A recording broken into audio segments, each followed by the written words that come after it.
I thought actually this year's USA team had a great balance of older guys and a good group of younger guys. I know it was big conversation on Jayson Tatum and how much he was actually playing and didn't play. My take on that is one of the harder years to ever actually, that I had personally, was, man, when you play the Olympics. Not only that, but Jayson Tatum has actually won the NBA championship during an Olympic year, which is probably the most difficult to do, right? And then not only does Jayson not have a summer of, not just relaxing and rejuvenating himself and getting ready for another year, but yeah, man, you got to lock in when you're in the USA. You know what I'm saying? It's serious business. As you see that the energy and the way of style of play is so different when you play in the Olympics. It was great that he didn't have to play a lot of minutes, man. He's coming off of the finals. I know Dwight, Holiday, I know all those guys was there, but to play big minutes, I'm glad they didn't need Jayson Tatum. I'm glad he got to actually rest and chill.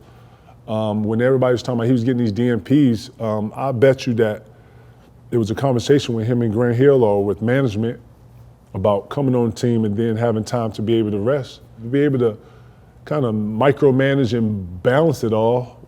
I know it had to be tough, but I understand it. When you win, you get a shortened season while everybody else gets 4-5 months off. You probably get what, 2.5? And then it's right back in the lab. So, he had to turn around, win the NBA championship, turn around, 2.5 weeks, 3 weeks, go, start preparing for USA, and then had to show up to training camp for that. So yeah, I can only imagine how difficult that was for him.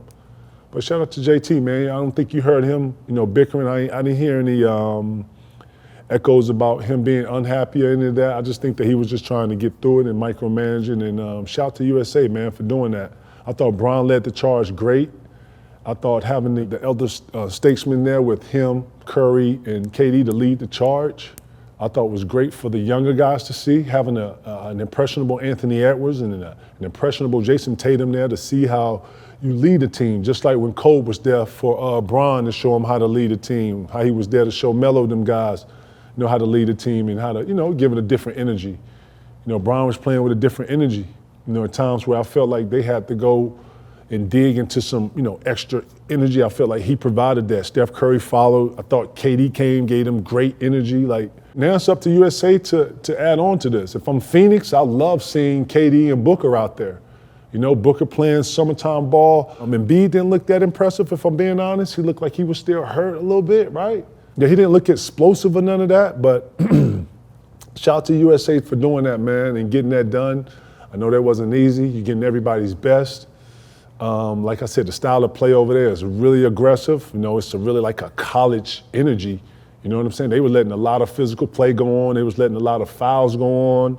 But I learned about when you're playing your international play, you keep these teams in fan mode. A lot of these teams are already intimidated with you coming in.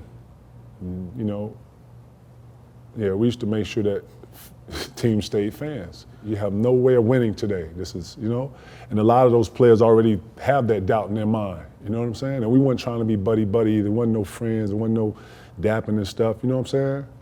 But if I'm being honest, man, the world's going to be scary, man, just off, France and Wembanyama's, progression in what he looks like.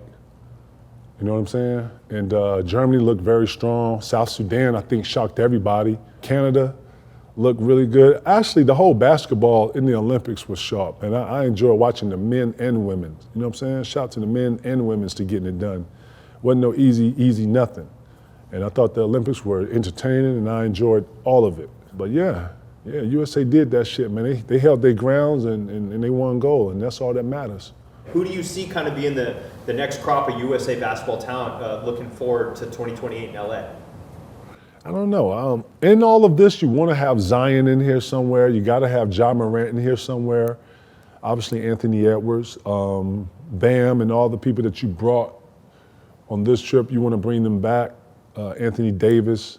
I know everybody don't want to hear this, but man, to me, what made Anthony Edwards take that jump was when he actually entered USA in the summer and got that real work in. And he translated that over into the season and looked polished into the player that we see today. And I would foresee a lot of teams trying to get their younger talents to do some of that. And yeah, all the centerpieces that are in your league, because you're going to need it. You know, you think about Germany, they're going to get better. Canada's going to get better. South Sudan is going to get better. France is going to get better, you know? And we haven't talked about the Argentinians, we ain't talked about the Spains, we ain't talked about, you know, some of them other pieces that's in the world that's really good. Yeah, so, yeah, neat. Shooting, yeah. Booker's going to be there again. Yeah, I can see Darren Fox because of the pace and how it is, you know what I'm saying? Yeah, you gotta, one thing I noticed out of all of this, you gotta have ball handlers who can handle pressure and bring the ball up and can mimic the college pressure and the college style. And then how the pace and the possessions and how many times it goes up and down, right? And then having them predominant bigs that can guard someone like Wembanyama, the Wagners, you know what I'm saying? Like, I noticed that in the play this year, trailing bigs that was able to shoot threes, took threes, made threes. Yeah, you gotta have the personnel to be able to not just score in that, but be able to guard against that too. So, yeah, I look forward to see what's on 228. There's a lot of narratives that that didn't really get pubbed or didn't really get push like I thought they would. You know, I saw Embiid start catching some flack for not playing for Cameroon, and I wonder if, you know, those things start taking its toll. Greeks was in it too. You know, I didn't see his brother. I didn't see Giannis's brothers or anybody on the team. So, yeah, I'm just wondering what the next 4 years of growth is going to look like for everybody. But USA should be in there with all the best players. I see Jaylen Brown being on that team in 228. I see Zion being on that team. I see Ja Morant being on that team. Devin Booker, obviously Tatum. Yeah, all our superstars should be on that Olympic team 228.